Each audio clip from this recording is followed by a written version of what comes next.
Hello guys, I am back with another MEG 14 video. So this is taken from the poem Requiem by Kympham Sing Nongkynrih, and this is a poem from the Northeast, mainly from the Khasi region. And let's just get into it. This question came in your exam in December 2022. So let's go get into it. The moons that floated into the still autumn nights were borne by the cold winds onto the season of carols.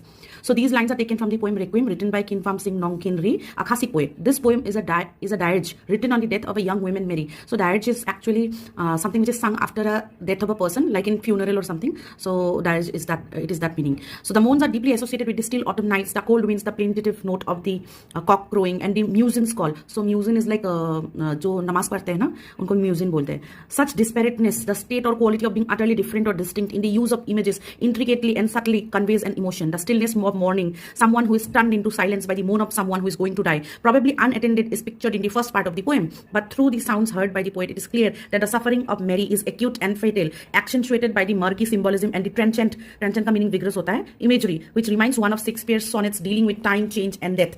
The moans that floated into the still autumn nights, these could represent signs of suffering or emotional pain, possibly Mary's own moans, either literal or metaphorical. The quiet still autumn nights create an atmosphere of tension, stillness before a storm. Autumn again symbolically suggests the approach of an end. So in here, Mary is sick, she is bedridden, and it is her moans that the poet hears every day.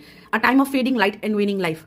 Were borne by the cold winds onto the season of carols. The cold winds carry these moans forward. Nature itself seems to participate in carrying the sense of unease or grief. It creates a chilling mood as though her pain is being spread or foretold, giving it a broader emotional weight. On the season of carols, this line becomes tragically ironic. The season of carols is drawing near, a time of joy and celebration, but instead of warmth, it is approached by sorrow. This line may foreshadow that Mary's death will occur around or during that festive time, making it a season of mourning rather than joy. With Mary still alive, this stanza becomes a quite poetic foreshadowing of her impending death. Her suffering or decline is being felt even before passing. The poet hints that the festive season will be overshadowed by tragedy, transforming what should be a joyful time into one filled with sorrow. It's a deeply moving way of showing how a loved one's suffering can cast a shadow over everything even before their loss is final.